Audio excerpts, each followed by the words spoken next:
Realidad y subjetividad. Revisado en diciembre de 2011 el libro Yo. Realidad y subjetividad concluye la presentación del mayor avance en el conocimiento humano fundamental largamente pronosticado. En él se explica y describe el sustrato y la esencia de la conciencia a medida que evolucionó desde su aparición primigenia como vida en la Tierra hasta su ascenso a través de la evolución como ego humano, y por tanto, la trascendencia del ego como realidad espiritual de la iluminación y presencia de la divinidad. En la escala de referencia de los niveles de conciencia, la cual calibra los niveles de verdad de 1 a 1000, poder contra fuerza calibra a 850, el ojo del yo en 980, y este volumen final de la trilogía, Yo, calibra a un contundente 999, 8. La claridad y lucidez tan poco común en los textos que tratan los niveles de conciencia elevados facilitan al lector el entendimiento y la comprensión. Algunas personas experimentan al Dr. Hawkins como la presencia de un bodhisattva, alguien que trabaja para superar las imperfecciones en el nivel de la Tierra y trabaja con las civilizaciones en su conjunto, eliminando la impureza que no nos sirve y aumentando lo que es necesario reforzar. 2. Esta presentación describe estados avanzados de la conciencia y el camino a la iluminación. Se incorpora el intercambio de diálogos con ambos principios, así como estudiantes espirituales avanzados de todo el mundo. La naturaleza de la conciencia se describe en términos que recontextualizan y simplifican el proceso espiritual. La realidad no lineal del sabio iluminado es lo que hace comprensible la mente racional. Esta exposición del estado de iluminación es a la vez única y explícita ya que no oculta detalles en generalidades espirituales, lo cual ha sido el estilo de los clásicos espirituales tradicionales. Al analizar la naturaleza básica del pensamiento humano y la estructura del propio ego, el Dr. Hawkins pone a disposición de todo el mundo la clave para penetrar en la última barrera para el avance de la civilización y la ciencia. Detalla cómo cualquier persona puede resolver por sí mismo el más importante de todos los dilemas humanos, cómo determinar al instante la verdad o falsedad de cualquier afirmación o supuesto hecho. A continuación, explica y describe el proceso para avanzar hacia su potencial máximo.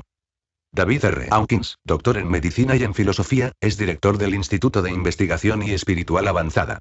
Es miembro vitalicio de la Asociación Psiquiátrica Americana y cuenta con más de 50 años de experiencia clínica.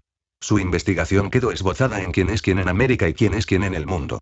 Se le ha nombrado caballero y honrado en Oriente con el título de Tayom Sankar Glosa, primer maestro del camino de la iluminación y del Bodhisattva. Su biografía se detalla en Quién es quién el mundo. Dr. Hawkins ha impartido conferencias en las universidades e instituciones, y a los grupos espirituales, de la abadía de Westminster a monasterios católicos, protestantes y budistas. Su vida está dedicada a la evolución espiritual de la humanidad. Su propia evolución espiritual se describe en trabajos anteriores y se resume brevemente en sobre el autor en la conclusión de este trabajo.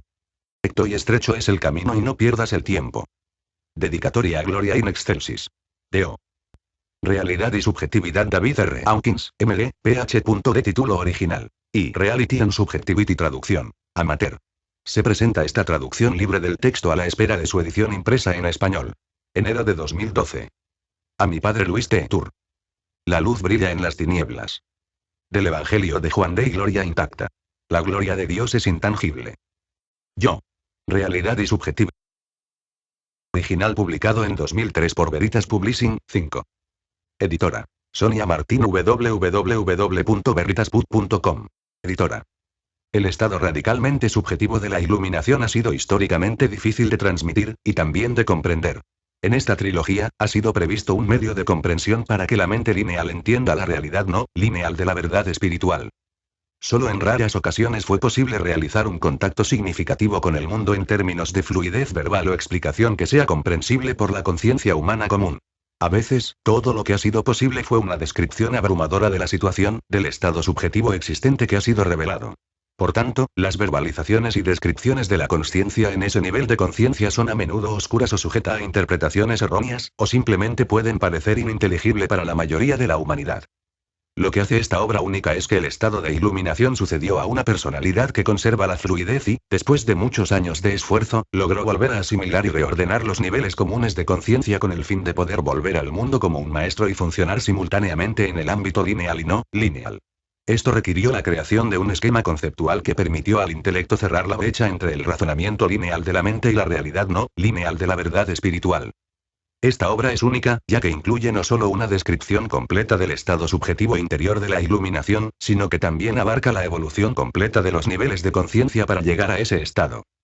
En Poder contra Fuerza y el Ojo del Yo, la información necesaria para el aspirante espiritual se proporcionó. En este último volumen de la trilogía, ese estado final es descrito con una articulación clara. Sonia Martín, editora. Enero de 2003. Sedona, Arizona. Prefacio. Este es el tercer libro de una trilogía que abarca la evolución de la conciencia humana tal como lo revela la investigación y también la experiencia subjetiva. El primer libro, Poder contra Fuerza, refirió una escala verificable de conciencia y reveló, por primera vez en la historia humana, un medio para descubrir la verdad de la falsedad, superando así el mayor defecto inherente clínicamente importante de la mente humana. Poder contra Fuerza se dirigió principalmente a los niveles de conciencia que incluyen a la mayoría de la humanidad. Estos niveles progresan hasta los altos 500S, que a menudo son descritos como santidad. El segundo libro, El Ojo del Yo, se dirigió a los niveles de la conciencia de 600 a aproximadamente 850. Estos niveles se han considerado a lo largo de la historia por ser el reino de los tradicionales maestros espirituales iluminados. Este tercer libro, simplemente titulado Yo, completa la descripción de la evolución de la conciencia humana desde el nivel de aproximadamente 800 a su experiencia cumbre en 1000, que históricamente ha sido la última posibilidad en el dominio humano. Este es el reino de la mística, cuya verdad se deriva exclusivamente de la subjetividad radical de la revelación divina. El texto del material ha sido tomado de conferencias, disertaciones y diálogos con los estudiantes, visitantes y aspirantes espirituales de todo el mundo que tienen diferentes espiritualidades y religiosidades y diversos niveles de conciencia. Hay relativamente pocas referencias a otros tratados espirituales tradicionales o profesores cuyo material sea completo y suficiente en sí mismo. Este no es un texto teológico, que habitualmente incluye numerosas referencias detalladas a efectos académicos. Es en cambio principalmente una invitación al lector para hacer la correlación con la literatura mundial existente.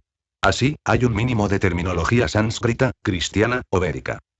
El término, artefacto, es utilizado en su definición médica habitual, como algo que es extraño, falso o engañoso en medicina. Un artefacto es un fallo que podría ser confundido con lo real, por ejemplo, una mancha residual o una mota de polvo que, bajo el microscopio, podría confundirse con una bacteria. El uso del término no es por tanto más común para mí de lo que significa un objeto arqueológico de la antigüedad. En este caso, significa, espurio. Hay una repetición intencionada de ciertos temas y afirmaciones, lo cual es una técnica pedagógica utilizando en cada repetición un contexto y secuencia diferente. Agradecimientos. El autor expresa su agradecimiento a los numerosos participantes y estudiantes de las clases, conferencias y reuniones realizadas en todo el mundo, pero especialmente a los afectuosos asistentes de la serie de conferencias mensuales que se realizaron en el Centro de Vida Creativa de Sedona, Arizona, en el año 2002, en el que muchas de las calibraciones fueron demostradas y confirmadas públicamente. Un agradecimiento especial a Sonia Martín por la dedicación y capacidades, quien trabajó durante más de un año para perfeccionar el manuscrito. Estamos agradecidos a las muchas organizaciones, grupos espirituales, e iglesias invitadas a la presentación de conferencias y talleres. También estamos agradecidos a los muchos entusiastas de este trabajo colectivo quienes han apoyado su promulgación a través de esfuerzos educativos independientes a través de diversos medios y grupos de trabajo. Y, como los asistentes a las conferencias podría suponer, la escritura del propio libro se vio facilitada y fortalecida por la ayuda en todo momento del yo y el yo de mi esposa Susan y su infatigable brazo derecho, así como su intuición espiritual y capacidad innata para el conocimiento. Todo mérito se debe a Dios, cuya radiación brilla como creación y quien, por el Espíritu Santo, inspira e ilumina todo entendimiento y realización de la verdad divina. Amén. 9. Advertencia. A los religiosos tradicionales o tímidos espiritualmente son advertidos de que el material presentado aquí puede resultar molesto y por tanto mejor pasarlo por alto. Las enseñanzas son presentadas para el estudiante espiritual seriamente comprometido que busca a Dios como iluminación. El camino hacia la iluminación por la vía de la verdad radical es exigente y requiere la entrega de todos los sistemas de creencias. Solo entonces la realidad última se revela como el susurro del yo de lo supremo. El material es presentado desde la perspectiva del infinito yo del ser. Introducción. A lo largo de la historia, han habido descripciones e informes de estados avanzados de conciencia, pero a menudo eran fragmentados, breves, encriptados o enigmáticos. Su naturaleza fragmentada llevó a los estudiosos a pasar muchos años ocupados en ellos, tratando de descifrar el verdadero significado de estas enseñanzas. La discusión teológica y el desacuerdo llevaron entonces a muchos cismas que tenían a menudo consecuencias graves. Muchas de las antiguas tradiciones fueron transmitidas oralmente de generación en generación, y algunas de hecho durante muchos siglos o incluso miles de años antes de que se registraran. La mayor parte se perdió debido a las dificultades en la traducción. Tal vez los problemas más difíciles surgieron debido a que los oyentes de las palabras de los grandes maestros no fueron capaces de interpretar correctamente el significado de las palabras. El dominio no dualista, no lineal de la verdad espiritual no se traduce fácilmente a la razón lógica desglose secuencial del ego mente, que está limitado por los criterios y las presunciones de la dualidad, como el tiempo, la duración, la causalidad, y el espacio. La investigación de la conciencia revela que la iluminación es estadísticamente rara, e incluso cuando se produce, nivel 600, lo más probable es que solo el 20% que de los iluminados vuelven a llevar una vida activa en el mundo. Cuando el nivel de conciencia es de 700 a 800, lo más probable es que solo el 5% de los sabios volverán a ser capaces de relacionarse con el mundo. Cuando el nivel de conciencia llega a la 900, solo el 1% será capaz de regresar al mundo. Las razones de esto serán investigadas y explicadas en los capítulos siguientes. La iluminación es mejor descrita como un estado o una condición que es autorrevelada y sustituye al anterior estado de conciencia. Este estado es completo por sí mismo y también es comúnmente llamado autorrealización. De la experiencia descrita, ninguna mención se hizo del hecho en más de 30 años que llevo el ser capaz de recontextualizar el fenómeno de tal manera que se pudiera expresar en un lenguaje significativo. La capacidad de hacerlo fue impersonal y el resultado de la inspiración como don de la divinidad, lo que significa que el estado podría ser compartido. Para facilitar la comprensión y proporcionar orientación y perspectiva, los niveles calibrados de conciencia de varios pasajes se indican en los capítulos. Siguiendo tales pasajes calibrados se dará una explicación para aclarar el significado de las palabras que de otro modo podrían parecer confusas. El valor de este método es que evita tener que manipular la inteligencia a fin de que sea comprendido y en su lugar permite expresarse como es conocido subjetivamente. Resumen histórico, extraído de la sección sobre el autor de la sección de Poder contra Fuerza y el Ojo del Yo, que proporcionan un contexto histórico. Una secuencia de estados de consciencia intensos que comenzó a una edad muy temprana, primero inspirada y a continuación, dando dirección al proceso de realización subjetivo. A los 3 años, de repente toda consciencia, de la condición y el estado de la existencia ocurrió. No verbal, sino el profundo y completo entendimiento del significado de la existencia fue inmediatamente seguido por el aterrador descubrimiento de que el yo no podría haber llegado a existir en absoluto.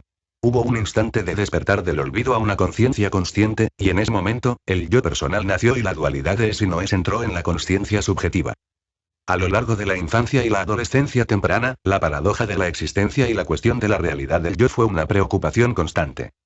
El yo personal podría a veces caer en un mayor yo impersonal, y el temor inicial a la no existencia, el temor fundamental a la nada, podía repetirse. En 1939, como repartidor de periódicos con una ruta de bicicleta de 17 millas en la zona rural de Wisconsin, fui sorprendido en una noche oscura de invierno a millas de casa en una tormenta de nieve de 20 bajo cero.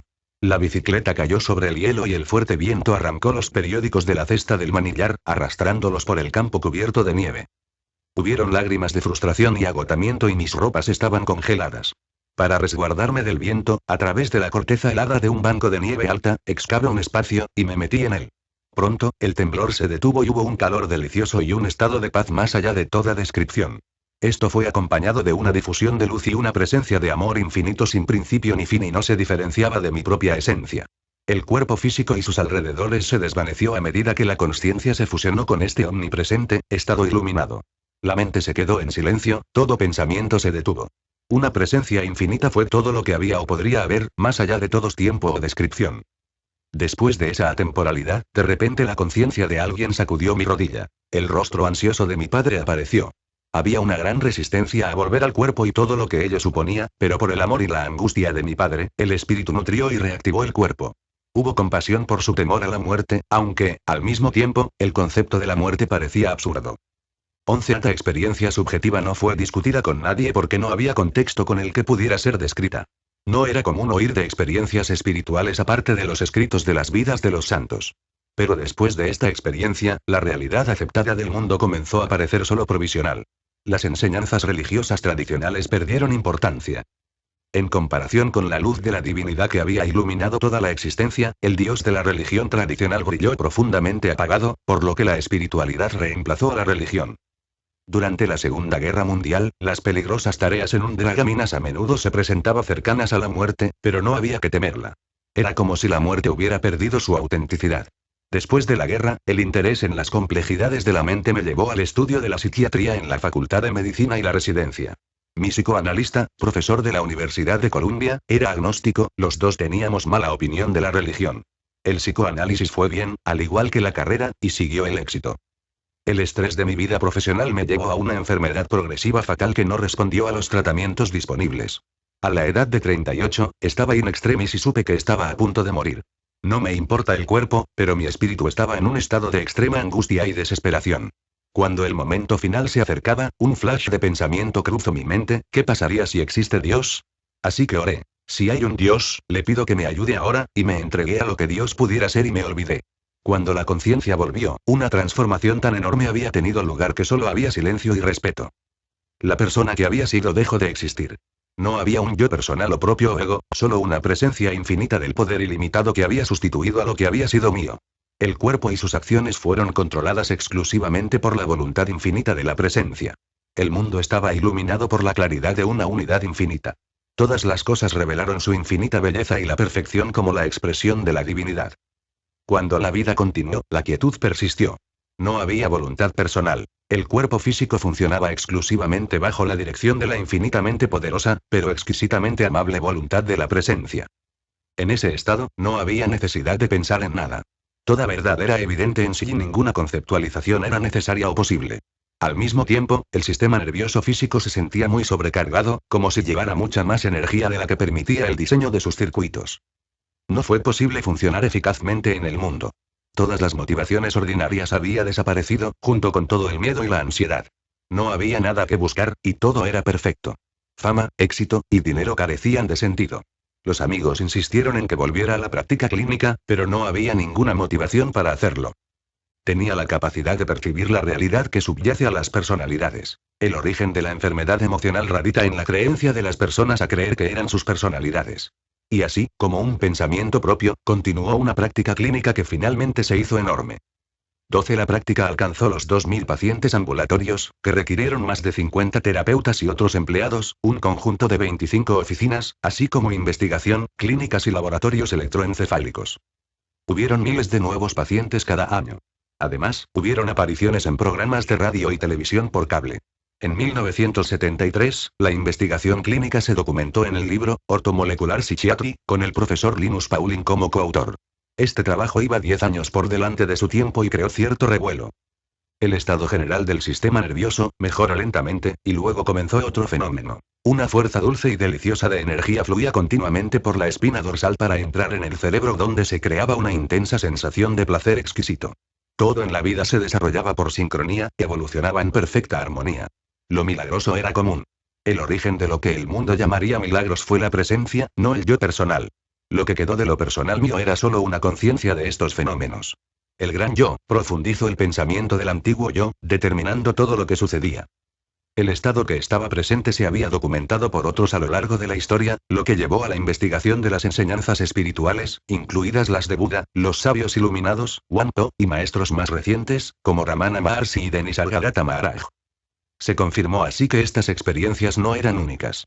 El Bhagavad Gita tenía ahora completo sentido. A veces, el mismo éxtasis espiritual reportado por Sri Ramakrishna y los santos cristianos ocurría. Tuve que detener la práctica habitual de meditar durante 1 hora por la mañana y otra antes de la cena, ya que intensificaba la felicidad hasta el punto de no ser posible funcionar en el mundo. Experiencias similares a las que había pasado cuando era un muchacho en el banco de nieve se repetían, y se convirtió cada vez más difícil salir de ese estado y volver al mundo. La increíble belleza de todas las cosas brilló en toda su perfección, y donde el mundo veía fealdad, había solo belleza atemporal. Este amor espiritual impregnaba toda percepción y desaparecieron todas las fronteras entre aquí y allí, después y ahora, y la separación desapareció. Durante los años pasados en silencio interior, la fuerza de la presencia creció. La vida ya no era personal. Lo personal ya no existía. El yo personal se había disuelto y convertido en un instrumento de la presencia infinita y se ocupó e hizo lo que le era querido. La gente sentía una paz extraordinaria en el aura de esa presencia. Los buscadores buscaban respuestas, pero como ya no había ninguna persona como mi antiguo yo, en realidad estaban perfilando las respuestas de su propio ser, que ya no era diferente a mi ser. El mismo ser brilló en cada persona a través de sus ojos. Los milagros ocurrieron de forma espontánea, más allá de la comprensión común. Muchas enfermedades crónicas de las que el cuerpo había estado sufriendo durante años desaparecido. La visión espontáneamente se normalizó y ya no hubo necesidad de utilizar gafas bifocales nunca. De vez en cuando, una energía exquisitamente gozosa del amor infinito de repente empezaba a irradiar desde el corazón hacia el escenario de alguna calamidad y precipita alguna solución milagrosa. Profundos cambios de la percepción vendría sin previo aviso en circunstancias improbables. La presencia de pronto se intensificó hasta que 13 cada objeto y persona que habían aparecido separados para la percepción ordinaria se fundió en una universalidad atemporal y unidad. En el silencio inmóvil, no hay acontecimientos o cosas. Nada en realidad sucede porque el pasado, el presente y el futuro no son más que artificios de la percepción, así como la ilusión de un yo separado sujeto al nacimiento y a la muerte. A medida que el yo limitado, falso se disolvía en el ser universal de su verdadero origen, surgía la sensación inefable de haber regresado a un estado de absoluta paz y el alivio de todos los sufrimientos. Se hizo consciente que es solo la ilusión de la individualidad el origen de todo lo que uno sufre. Cuando te das cuenta de que eres uno con el universo, completo y uno con todo lo que es, por siempre, ningún sufrimiento es ya posible. Los pacientes procedían de todos los países del mundo, y algunos fueron los más desesperados de los desesperados. Grotescos, retorcidos, envueltos en sábanas mojadas al transportarlos de lejanos hospitales llegaron, con la esperanza de tratarse de psicosis avanzadas y graves trastornos mentales incurables. Algunos fueron catatónicos, y muchos habían sido mudos durante años. Pero en cada paciente, en apariencia paralizado, estaba la esencia brillante de amor y belleza, tal vez oculta a la visión común que habían dejado totalmente de ser amados en este mundo. Un día, una catatónica muda fue llevada al hospital en una camisa de fuerza. Ella también tenía un trastorno neurológico grave y no pudo ponerse de pie, retorciéndose en el suelo, con espasmos y sus ojos en blanco. Tenía el pelo enmarañado, su ropa estaba desgarrada, y pronunciaba sonidos guturales. Su familia era bastante rica, y como resultado, a lo largo de los años había sido vista por innumerables médicos y especialistas famosos de todo el mundo. Todos los tratamientos habían sido intentados y había abandonado la esperanza por la profesión médica. Una pregunta corta, no verbal surgió. ¿Qué quieres hacer con ella, Dios? Luego vino la constatación de que solo necesitaba ser amada, eso era todo. Su yo interior brillaba a través de los ojos y el ser vinculado con esa presencia amorosa. En ese momento, ella fue sanada por su propio reconocimiento de quién era realmente, que pasara con su mente o cuerpo ya no le importaba. Esto, en esencia, se produjo con un sinfín de pacientes. Algunos se recuperaban a los ojos del mundo y otros no, pero si la recuperación clínica se producía ya no importaba a los pacientes. Su agonía interior había terminado. Y se sentían queridos y en paz en su interior, su dolor se había terminado. Este fenómeno solo puede explicarse diciendo que la compasión de la presencia recontextualizaba la realidad de cada paciente de modo que experimentaban la curación en un nivel que trasciende el mundo y sus apariencias. La paz interior del ser que nos abarca más allá del tiempo y la identidad. Estaba claro que todo dolor y sufrimiento derivan únicamente del ego y no de Dios. Esta verdad fue comunicada en silencio a la mente de los pacientes. Este bloqueo mental estaba en otro catatónico mudo que no había hablado en muchos años.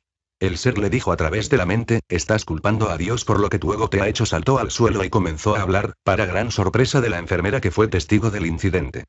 El trabajo se hizo cada vez más gravoso y abrumador con el tiempo. Los pacientes eran acogidos, a la espera de camas, aunque el hospital había construido una sala adicional para alojarlos. Hubo una enorme frustración porque el sufrimiento humano pudiera ser contrarrestado solo en un paciente cada vez. Era como vaciar el mar. Debía de haber alguna otra manera de abordar las causas del malestar general de la corriente sin fin de angustia espiritual y sufrimiento humano. Esto llevó al estudio de la kinesiología, que reveló un sorprendente descubrimiento. Era el agujero de gusano entre dos universos, el mundo físico y el mundo de la mente y el espíritu, una interfaz entre dimensiones. En un mundo lleno de perdidos y dormidos desde su nacimiento, aquí había una herramienta para recuperar y demostrar a todos la conexión perdida con la realidad más elevada. Esto llevó a la comprobación de cada sustancia, pensamiento, y concepto que se podría traer a la mente. El esfuerzo fue apoyado por los estudiantes y voluntarios de la investigación. A continuación, un gran descubrimiento fue hecho. Considerando que todos los sujetos eran débiles ante estímulos negativos, tales como luces fluorescentes, pesticidas, y edulcorantes artificiales, los estudiantes de las disciplinas espirituales que habían avanzado sus niveles de conciencia no fueron débiles al igual que las personas normales. Algo importante y decisivo había cambiado en su conciencia. Al parecer se produjo cuando se dieron cuenta de que no estaban a merced del mundo, sino más bien les afectaba solo lo que su mente cree. Tal vez el mismo proceso de avance hacia la iluminación puede ser demostrado aumentando la capacidad del hombre para resistir las vicisitudes de la existencia, incluyendo las enfermedades. El ser tenía la capacidad de cambiar las cosas en el mundo con solo visualizarlas. El amor cambiaba el mundo cada vez que se sustituía el no amor. Todo el esquema de la civilización puede ser alterado profundamente, concentrando ese poder del amor en un punto muy específico. Cuando esto sucedía, la historia se bifurcaba por nuevos caminos.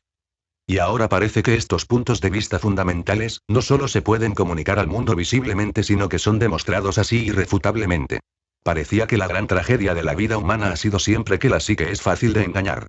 La discordia y la contienda han sido las consecuencias inevitables de la incapacidad de la humanidad para distinguir lo falso de lo verdadero. Pero aquí había una respuesta a este dilema fundamental, una manera de recontextualizar la naturaleza de la conciencia y hacer explicable lo que de otro modo solo podría deducirse. Y entonces, se hizo necesario dejar la vida anterior y todo en ella, sustituyéndola en su lugar por una vida recluida en una pequeña ciudad. Los siguientes 7 años estuvieron dedicados a la meditación y el estudio. Estados elevados de bendición regresaron felizmente sin buscarlos y, finalmente, hubo la necesidad de aprender cómo estar en la presencia divina y seguir funcionando en el mundo. La mente había perdido la pista de lo que estaba sucediendo en el mundo en general. Con el fin de investigar y escribir, fue necesario detener toda práctica espiritual y centrarse en el mundo de la forma. Experiencias subjetivas excepcionales de la verdad, que están en el ámbito de la mística, afectan a toda la humanidad mediante el envío de energía espiritual a la conciencia colectiva. Tales estados no son comprensibles por la mayoría de la humanidad y están fuera del entendimiento limitado, excepto para los buscadores espirituales. Esto condujo a un esfuerzo por ser común, porque simplemente ser ordinario es en sí mismo una expresión de la divinidad. La verdad del yo real puede ser descubierta a través del cambio de la vida cotidiana. Vivir con cariño y amabilidad es lo único necesario. El resto se revela a su debido tiempo. El ámbito de lo común y Dios no son distintos. Y así, tras un largo viaje circular del espíritu, hubo un retorno a la labor más importante, que era tratar de llevar la presencia al menos un poco más cerca de la comprensión de tantos seres como sea posible. La presencia es silenciosa y transmite un estado de paz que es el espacio en el cual y por el cual todo es y tiene su existencia y se desarrolla. Es infinitamente suave y, sin embargo, como una roca. Con ella, todo miedo desaparece. La alegría espiritual se produce en un nivel de calma e inexplicable éxtasis. La experiencia del tiempo se detiene, no hay temor o arrepentimiento, no hay dolor o la anticipación. La fuente de la alegría es infinita y siempre presente. Sin principio ni final, no hay pérdida o dolor o deseo. Nada necesita ser hecho, ya que todo es ya perfecto y completo. Cuando el tiempo se detiene, todos los problemas desaparecen, son simplemente artefactos de un modo de percepción. A medida que la presencia prevalece, no hay más identificación con el cuerpo o la mente. Cuando la mente crece en silencio, el pensamiento yo soy también desaparece, y la conciencia pura brilla para iluminar lo que uno es, fue y siempre será, más allá de todos los mundos y de todos los universos, más allá del tiempo, y por tanto sin principio ni fin. La gente se pregunta, ¿cómo puede uno llegar a este estado de consciencia? Pero pocos siguen los pasos, porque son demasiado simples. En primer lugar, el deseo de alcanzar ese estado fue intenso. Después comenzó la disciplina para actuar con perdón y dulzura constante y universal, sin excepción. Uno ha de ser compasivo con todo, incluso el propio yo y los pensamientos. Después vino la voluntad de mantener en suspenso los deseos y la entrega personal en cada momento. A medida que cada pensamiento, sentimiento, deseo o hecho fue entregado a Dios, la mente se hizo cada vez más silenciosa. Primero, las historias y los párrafos, luego ideas y conceptos. Uno quiere poseer estos pensamientos, que ya no llegan elaborados y empiezan a fragmentarse, aunque solo a medio formar. Finalmente, fue posible entregar la energía detrás del propio proceso de pensamiento mismo antes de que incluso se convirtiera en el pensamiento. La tarea de fijar constante e implacable la concentración, lo que no permite ni siquiera un momento de distracción de la meditación, continuó mientras seguía haciendo las actividades cotidianas. Al principio, esto parece suponer un esfuerzo, pero a medida que pasaba el tiempo, se convirtió en habitual y automático, requiere menos y menos esfuerzo, y, finalmente, fue sin esfuerzo. El proceso es como el de un cohete de salir de la Tierra. Inicialmente, se requiere una energía enorme, pero cada vez menos, ya que deja el campo gravitatorio de la Tierra, y eventualmente, se mueve a través del espacio bajo su propio impulso. De repente, sin previo aviso, un cambio en la consciencia ocurrió y la presencia prevaleció totalmente, inconfundible y abarcando todo. Hubo unos momentos de aprensión intensa cuando el yo murió, y luego el carácter 16 absoluto de la presencia inspiró un destello asombroso. Este avance fue espectacular y más intenso que cualquier otra cosa anterior. No tenía equivalente en la experiencia habitual. La profunda conmoción fue amortiguada por el amor que es la presencia. Sin el apoyo y la protección de ese amor, parece que uno podría ser aniquilado. Siguió un momento de terror cuando el ego se aferró a su existencia, por el temor a convertirse en nada. En vez de eso, cuando murió, fue reemplazado por el ser como totalidad, el todo en el que todo era conocido y evidente en su expresión perfecta de su propia esencia. Con la no localización vino la consciencia de que uno es todo lo que alguna vez fue o pudo ser. Uno es total y completo, más allá de toda identidad, más allá del género, más allá incluso de la propia humanidad. Ya nunca más temería al sufrimiento y la muerte.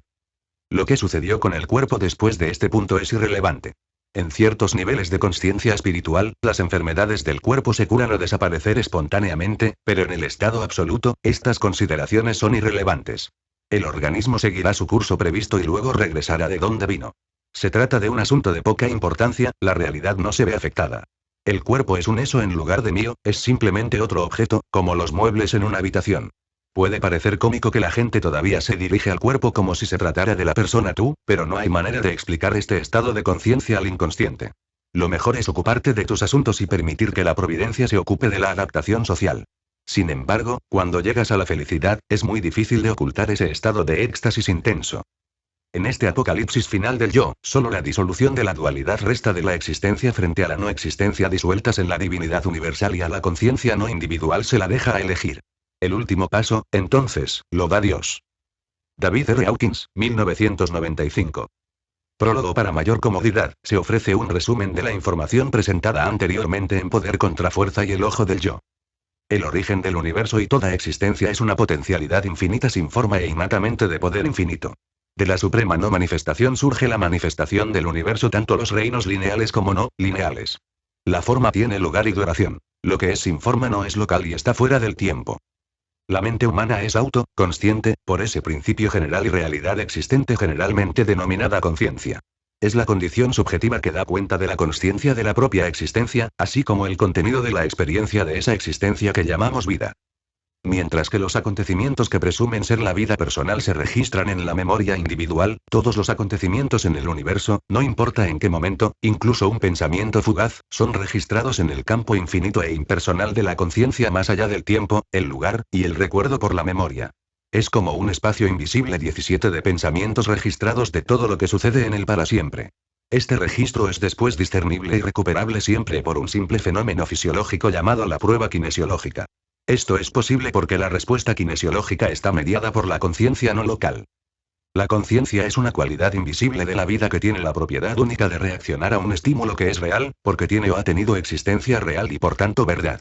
Si un enunciado verdadero es presentado a la conciencia humana o es silenciosamente mantenido en mente, los músculos del cuerpo se fortalecen automáticamente con el reconocimiento de la verdad.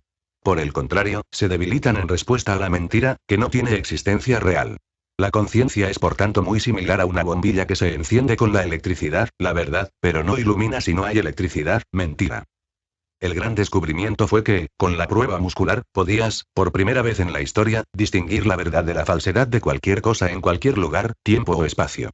La prueba demostró ser independiente de la opinión personal o de creencias y, de hecho, el niño inocente era tan fiable como el informe del adulto sofisticado. La respuesta era también la misma si una afirmación era vocalizada o hecha en silencio. La capacidad de la conciencia de distinguir la verdad de la falsedad significó que el dominio invisible, no lineal de la verdad espiritual podía ser investigado y la realidad de los estados de iluminación podían ser validados. Por el uso de pruebas musculares, es posible construir una escala de conciencia que abarca a toda la humanidad en todas sus expresiones a lo largo de la historia. Esta escala fue mostrada numéricamente. Así todas las posibilidades humanas se mostraron en una escala que partiendo de la mera existencia física progresaba a los más altos niveles de conciencia que posiblemente podían existir, los cálculos demostrarían un incremento progresivo. Así, una escala del 1 al 1000 fue construida. Era logarítmica con el fin de manejar los números complejos en la práctica. Se encontró que todo lo que calibra por encima de 200 resultó ser verdad, y que cualquier cosa por debajo de 200 falso. Lo que estaba por encima de 200 era constructivo, íntegro y apoyaba la vida. Lo que estaba por debajo de 200 era negativo y perjudicial para la humanidad. Por tanto, 200 resultó ser el nivel crítico que diferenciaba la verdad de la falsedad y este fue quizás el más importante de todos los descubrimientos. La capacidad de distinguir la verdad de la mentira fue de gran importancia porque eso es precisamente de lo que la mente humana carece. Así, el descubrimiento fue un ábrete sésamo de los misterios del universo y fue la llave que abrió lo que había sido escondido a la conciencia humana a lo largo de la historia. Era la igual MC2 del dominio no lineal. Al igual que el descubrimiento del telescopio, abrió universos enteros a la investigación que nunca antes habían sido accesible. Los resultados de esta investigación fueron presentados primero a la comunidad académica como una tesis doctoral titulada Qualitative and Quantitative Analysis and Calibration of the Levels of Human Consciousness. Esta fue una presentación formal de los datos sujetos a los requisitos tradicionales de la prueba científica, por ejemplo, P0, 01, hipótesis nula, análisis estadístico, gráficos, tablas, documentación y referencias detalladas. La tesis pasó la revisión académica y, de hecho, atrajo una 18 considerable atención y generó mucho entusiasmo debido a los sorprendentes descubrimientos que fueron presentados. Poder contra Fuerza describió los descubrimientos y las implicaciones para los diversos estratos de la sociedad, incluidos los aspectos de las realidades espirituales no considerados anteriormente reales por el limitado paradigma lineal newtoniano de la ciencia tradicional. Esta nueva herramienta de investigación permitió una exploración racional y completa del dominio no lineal del significado y el contexto. Inicialmente, diferenciando por debajo de 200 los niveles de la fuerza y por encima de 200 los de poder. Se descubrió que las cualidades de la fuerza son intrínsecamente débiles, locales, destructivas de la vida, y consumen energía, mientras que el poder basado en la verdad es permanente, no local, y produce energía en lugar de consumirla. La técnica de la prueba kinesiológica demostró ser de gran valor en que, 1, permitió la diferenciación de la verdad frente a la falsedad, 2, que permitió la calibración de los niveles de la conciencia humana, y 3, que permitió la investigación de todos y cada uno de los temas en cualquier lugar, tiempo o espacio. Lo que desarrolló como resultado una forma de contextualizar la evolución de la conciencia humana a través del tiempo y su destino, incluso más allá de una vida física individual. La escala de conciencia, por lo tanto, permitió una recontextualización comprensiva de la humanidad en todas sus expresiones. Se observó que los niveles numéricamente inferiores de conciencia abarcaban a la mayoría de la humanidad y que solo muy raramente, 1 de cada 10 millones de personas, pudo alcanzar el nivel de conciencia de 600. Por tanto, Poder contra Fuerza se centró en los niveles de conciencia hasta el nivel de 600. El ojo del yo pasó entonces a investigar las verdades espirituales históricamente entendidas como estados de iluminación. Se descubrió que dentro de los estados de la iluminación hay estratos o niveles progresivos de comprensión. Estos estados avanzados representan niveles cada vez más altos de consciencia. Cada nivel representa una limitación de conciencia por una dualidad espiritual avanzada, que debe ser resuelta antes de seguir al siguiente nivel que puede ser alcanzado. El ojo del yo describió la realidad subjetiva del místico avanzado de tal forma que se hicieran comprensibles estos estados. Esto dio lugar a una aclaración de las enseñanzas espirituales históricas y la resolución de mistificaciones y conceptos erróneos. El ojo del yo, que calibra en los altos 900S, se centró en la misma verdad espiritual avanzada. En el ámbito humano, históricamente, la máxima energía espiritual que puede ser tolerada por el cuerpo humano y el sistema nervioso calibrada en 1000, que es el nivel calibrado de los fundadores de las grandes religiones mundiales, los grandes maestros, avatares, de la historia, como Cristo, Buda y Krishna. El tema central de este libro está enfocado en los niveles más avanzados de la conciencia humana y por lo tanto se dirige a los niveles de aproximadamente 850 a 1000. Ninguna persona o personalidad puede escribir en estos niveles, ya sea por experiencia subjetiva o por comprensión y, por tanto, yo está realmente escrito por la propia conciencia. Tales niveles de conciencia surgen de una subjetividad radical que trasciende la identidad personal. La conciencia en ese nivel solo utiliza por conveniencia la mente y el cuerpo humano para permitir la comunicación en la forma y el lenguaje. El 19 poder de la verdad, sin embargo, existe independientemente del lenguaje utilizado, pero acompaña al lenguaje como una onda portadora que autoriza y facilita la comprensión. La iluminación es un estado o condición sin forma, pero que irradia su propia poderosa energía a través de un principio superviviente y progresa en esa condición, cuya aparición es relativamente poco común y que también, paradójicamente, comporta un cierto pago. Estas afirmaciones se explican con más detalle y se aclaran en el texto que sigue. Nota informativa preliminar. En un trabajo anterior, una útil escala calibrada de conciencia se describió, lo que fue corroborado por miles de investigadores independientes y puede ser replicado, partiendo de cualquier lugar de la escala. Esta verificación ha sido llevada a cabo durante un período de más de 25 años por innumerables individuos y grupos de investigación. En el momento de escribir este libro, se han realizado 310.000 calibraciones. Si se apreciaron aparentes discrepancias, tras una investigación complementaria, el supuesto error fue resultado de una técnica defectuosa, o, más frecuentemente, una imperfección en el texto de las afirmaciones que van a ser verificadas. Paradójicamente, sin embargo, hubieron quejas ocasionales de que la técnica no funciona o da respuestas erróneas. Algunas de estas denuncias fueron redactadas en un estilo intelectual erudito, aunque el razonamiento suene lógico, los resultados eran erróneos. Esto parecía una paradoja desconcertante. Solo muy recientemente pudo resolverse por el repentino descubrimiento de que la respuesta kinesiológica solo es válida y fiable si se utiliza por personas que calibran por encima de 200 y cuyas preguntas se encuentran en la integridad, es decir, también calibran por encima de 200. Este descubrimiento también demuestra el principio de que la pureza y el poder espiritual van de la mano.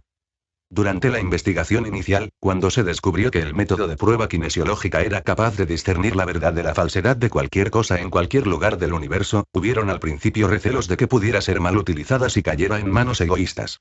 Al final resultó que, tal consideración era innecesaria puesto que la técnica tenía su propia función de salvaguardia.